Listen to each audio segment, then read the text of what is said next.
नमस्कार सबैजनालाई मेरो च्यानल नेपाल अनलाइन सेयर मार्केटमा तपाईलाई स्वागत छ।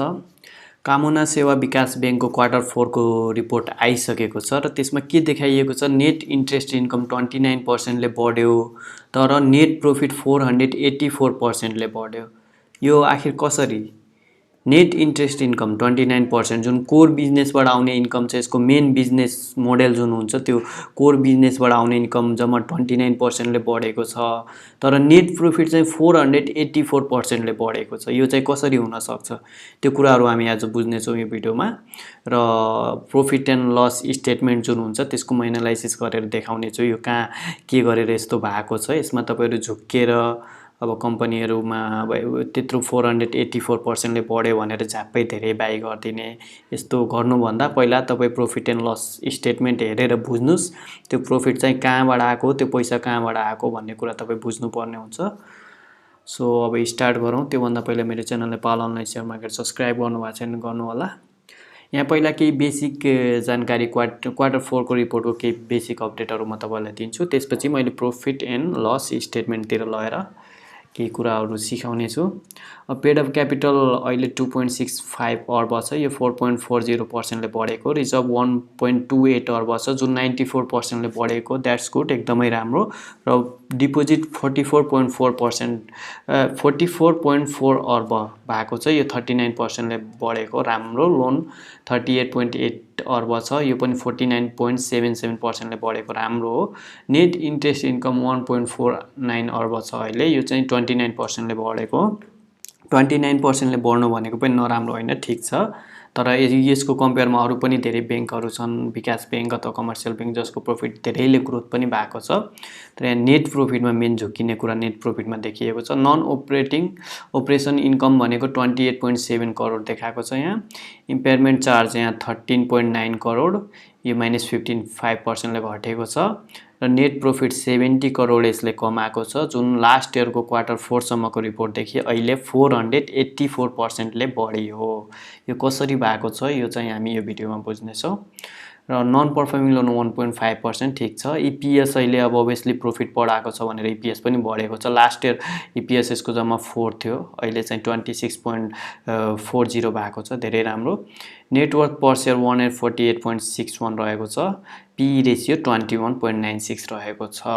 अब कुरो के हामीले बुझ्नु पर्ने, कुनै पनि कम्पनी बैंक होस्, हाइड्रो पावर होस्, म्यानुफ्याक्चरिङ होस्, जुन कम्पनी भयो नि त्यसले जुन आम्दानी गरिरहेछ त्यो आफ्नो कोर बिजनेस, आफ्नो मेन बिजनेसबाट आम्दानी गरिरहेछ कि छैन भन्ने कुरा हामीले जान्नु पर्ने हुन्छ। त्यसले अरु पनि क्षेत्रमा लगानी गरेको हुन्छ, बैंकले अरु पनि कम्पनीको शेयर बाइ गरेको हुन्छ अथवा कुनै पोर्टफोलियोहरु हुन्छ त्यो बैंकको, त्यो बेचेर त्यो पैसा ल्याएर अथवा शेयरहरु बेचेर त्यो पैसा ल्याएर यदि आफ्नो प्रॉफिट त्यो क्वार्टरमा बढाइराछ र आफ्नो ईपीएस बढाइराछ भने त्यो चाहिँ अलिकति सस्टेन नहुने खाले प्रॉफिट हो। त्यो चाहिँ त्यो क्वार्टरको लागि अथवा त्यो सालको लागि मात्र भयो। अर्को सालदेखि त्यसको प्रॉफिट जुन रियल लेभल हुन्छ, कोर बिजनेसबाट आउने जुन अमाउन्ट हुन्छ त्यहीमा झर्छ। त्यसैले तपाई चाहिँ कोर इन्कममा हेर्नु पर्ने हुन्छ। कुनै पनि अब यो विकास बैंक हो, यो बैंक हो भने यसको नेट इन्ट्रेस्ट इन्कम यसको कोर इन्कम रह्यो। अब यसले जुन प्रॉफिट बढाएको छ 484%, त्यो नेट इन्ट्रेस्ट इन्कमबाटै बढाएको हो कि कताबाट बढाएको त्यो चाहिँ तपाईहरुले बुझ्नु पर्ने हुन्छ। अब यहाँ देखाएको छ कोर इन्कम जुन नेट इन्ट्रेस्ट इन्कम छ त्यो जम्मा 29% ले बढेको छ भनेपछि यो 484% ले नेट प्रॉफिट कसरी बढ्यो, कहाँबाट आयो यो पैसाहरु त्यो चाहिँ हामी बुझौं।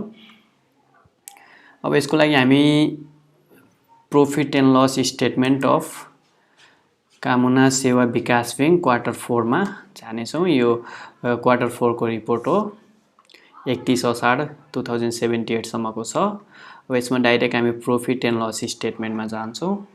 यो प्रॉफिट एन्ड लस स्टेटमेन्ट यो तपाईलाई हेर्न आउँदैन, यसको एनालाइसिस गर्न आउँदैन भने मैले भिडियो बनाएको छु, फन्डामेन्टल एनालाइसिसको प्लेलिस्ट छ, त्यो भित्र गएर हेर्न सक्नुहुन्छ। ब्यालेन्स शीटको पनि भिडियो छ, त्यो पनि हेर्न सक्नुहुन्छ। एकदमै क्लियरली इच एन्ड एभ्री कुराहरु एक्सप्लेन गरेको छु। यो प्रॉफिट एन्ड लस स्टेटमेन्टमा हेरौं, हामीले हेर्नुपर्ने अब यो दिस क्वार्टर छोड्दिम, यो चाहिँ यो वर्षको करेन्ट इयरको यो भयो र यो लास्ट इयरको भयो, अप टु दिस क्वार्टर वाइटीडी र यो अप टु दिस क्वार्टर वाइटीडी यो हेर्नुपर्ने हुन्छ। लास्ट इयरको फोर्थ क्वार्टर सम्म हो, यो अहिलेको फोर्थ क्वार्टर सम्म हो। सो यो हामी हेर्नुपर्ने हुन्छ, एउटा यो र एउटा यो लास्ट इयरसँग कम्पेयर गर्नुपर्ने हुन्छ। अब नेट इन्ट्रेस्ट इन्कम कति आएको छ त 1 अर्ब 49 करोड आएको छ अहिलेको क्वार्टर 4 सम्म र लास्ट इयरको क्वार्टर 4 सम्म 1 अर्ब 14 करोड आएको थियो। 1 अर्ब 49 करोड अहिले, 1 अर्ब 14 करोड लास्ट इयरको क्वार्टर 4 सम्म। तैपनि यहाँ त खासै ह्युज डिफ्रेन्ट देखिएको छैन नि, त्यही 29% को डिफ्रेन्ट हो। लास्ट इयरदेखि अहिले 29% ले बढेको छ अहिलेको नेट इन्ट्रेस्ट इन्कम। तर नेट प्रॉफिट चाहिँ 484% ले बढ्यो। यहाँसम्म ठिक छ। अब तल गइसकेपछि हामी हेरौँ यहाँ अब यो टोटल अपरेटिङ इन्कमसम्म पुग्दाखेरि यसले 1 अर्ब 83 करोड बनाएको छ।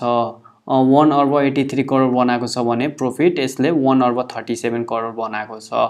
अब यसमा के छ त अदर अपरेटिङ इन्कम हेर्न सक्नुहुन्छ, 7 करोड यसमा आएको छ। अदर अपरेटिङ इन्कम भनेको कोर बिजनेस हैन, साइड बिजनेसहरुबाट यसले आम्दानी गरेको। यो सालमा चाहिँ यसले 7 करोड चाहिँ एक्स्ट्रा पैसाहरु अदर साइड बिजनेसबाट कमाएको छ, जुन खासै कमाएको राम्रो हो, द्याट्स ओके। तर मेन बिजनेसबाट आएको भए धेरै राम्रो हुन्थ्यो। यो साइड बिजनेसबाट आएको भनेको यो सधैँ आउँछ भन्ने ठेगान छैन। सो यो खासै ठीक हैन, तर अहिले टेम्पोररीलाई ठिकै हो। र यसले 7 करोड कमाएको छ भने यहाँ जम्मा 87 लाख यसले कमाएको छ। लास्ट इयरको क्वार्टर 4 सम्मको रिपोर्टमा जम्मा 87 लाख र अहिलेको क्वार्टर 4 को रिपोर्टसम्म 7 करोड भनेपछि यसमा ह्युज डिफ्रेन्ट देखियो। यसले चाहिँ अलिकति प्रॉफिट यो टाइममा बढायो। अब यहाँ मेन कुरो आयो यो इम्पेयरमेन्ट चार्ज ब्रैकेटमा reversal for loan and other losses. यहाँ चाहिँ तपाईँ बुझ्नुपर्ने हुन्छ है, एउटा एकदमै इम्पोर्टेन्ट कुरा हो यो बैंक फाइनेन्सहरुमा इम्पोर्टेन्ट कुरा। यो तपाईहरु यो बैंकहरु फाइनेन्सहरुमा नन पर्फर्मिङ लोनहरु हुन्छ। नन पर्फर्मिङ लोन खराब कर्जाहरु जब त्यो पैसाहरु उठ्दैन, एउटा टाइम पिरियड हुन्छ, त्यो पैसामा त्यो प्रिन्सिपल अमाउन्ट अथवा ब्याजहरु उठ्दैन, त्यो उठेन भने त्यसको लागि प्रोभिजन छुट्याउने गर्छ बैंकहरुले। र त्यो प्रोभिजनहरु छुट्याउने गर्छ र प्रोभिजनहरु पछि गएर त्यो खराब कर्जा उठ्यो र त्यो प्रोभिजनको पैसा पनि रिटर्न राइट ब्याक भइसकेपछि त्यो पैसा चाहिँ जोडिन्छ। यो टोटल अपरेटिङ इन्कम जुन छ यसमा जोडिन्छ। सो हामी चिन्नु पर्ने हुन्छ पहिलाको जुन यो अहिले यो जुन हामी हेर्दैछौँ यो जुन फर्मेट, यो चाहिँ नयाँ फर्मेट हो। पहिलाको जुन फर्मेट हुन्छ, जुन लघु वित्तको फर्मेट छ, लघु वित्त कम्पनीहरुको, त्यसको यो प्रॉफिट एन्ड लस स्टेटमेन्टको फर्मेटमा क्लियर देखाएको छ। प्रोभिजन चाहिँ सेपरेट देखाएको छ। प्रोभिजन भनेको जुन अब नन पर्फर्मिङ लोन हुन्छ, खराब कर्जा हुन्छ, त्यो बापत प्रोभिजन छुट्याइने गरिन्छ त्यो ओभरकम गर्नको लागि। त्यो प्रोभिजन भयो। राइट ब्याक भनेको त्यही प्रोभिजनको पैसा अलिकति टाइम पिरियड सकिसकेपछि त्यो अहिले नयाँ क्वार्टरमा आएर थपिन्छ, राइट ब्याक हुन्छ, रिटर्न हुन्छ, अथवा त्यो खराब कर्जाहरु रिटर्न भएर आएर जोडिन्छ र त्यो टोटल अपरेटिङ इन्कममा जोडिएर इन्कम चाहिँ बढ्छ। अब त्यो पहिलाको चाहिँ लघु वित्तहरुको जुन पुरानो फर्मेट छ त्यसमा प्रोभिजन सेपरेटली देखाएको छ, राइट ब्याक पनि सेपरेटली देखाएको छ।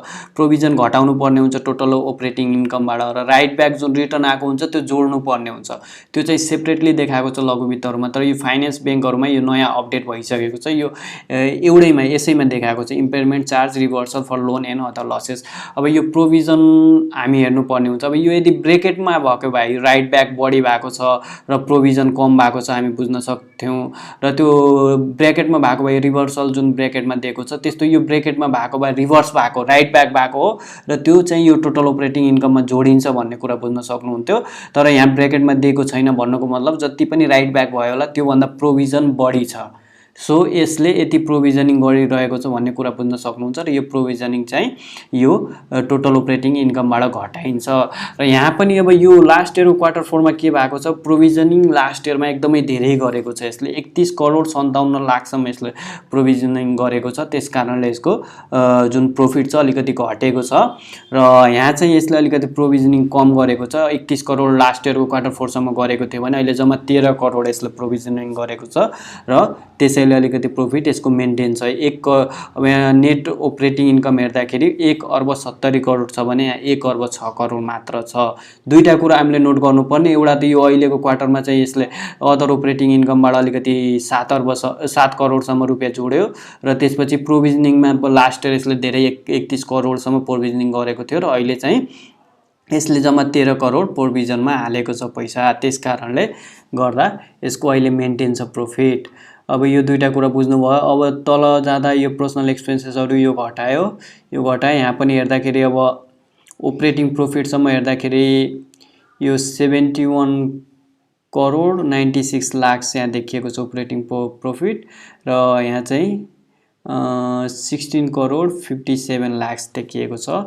यहाँ पनि ह्युज डिफरेन्ट भइसकेको छ। यहाँ चाहिँ अलिकति एक्सपेन्सेसहरु घटाउँदाखेरि यहाँ जम्मा 16 करोड 57 लाख बच्यो र यहाँ चाहिँ 71 करोड 96 लाख। यही हेर्न सक्नुहुन्छ कति डिफ्रेन्ट भइसक्यो इम्पेयरमेन्ट चार्जले गर्दा।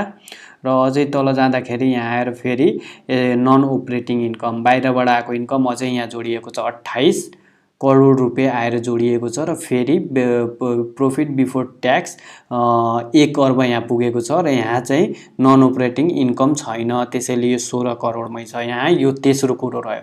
यो तीनटा कुराले नै यो अहिले जुन अहिले प्रॉफिटमा डिफ्रेन्ट हेर्दै हुनुहुन्छ तपाईँ, यही तीनटा कुराहरूले हो। एउटा त यो इम्पेयरमेन्ट चार्ज लास्ट इयर बढी थियो र अर्को यो अदर अपरेटिङ इन्कमबाट 7 करोड थपियो र त्यसपछि यहाँ आएर फेरि नन अपरेटिङ इन्कमबाट 28 करोड अहिलेको क्वार्टरमा थपियो र लास्ट इयरको क्वार्टरमा चाहिँ कुनै पनि पैसा थपिएको थिएन। 16 करोड यहाँ प्रॉफिट रहेको छ, 16 करोड 41 लाख र यहाँ 1 अर्ब छ। यही डिफ्रेन्ट हेर्न सक्नुहुन्छ।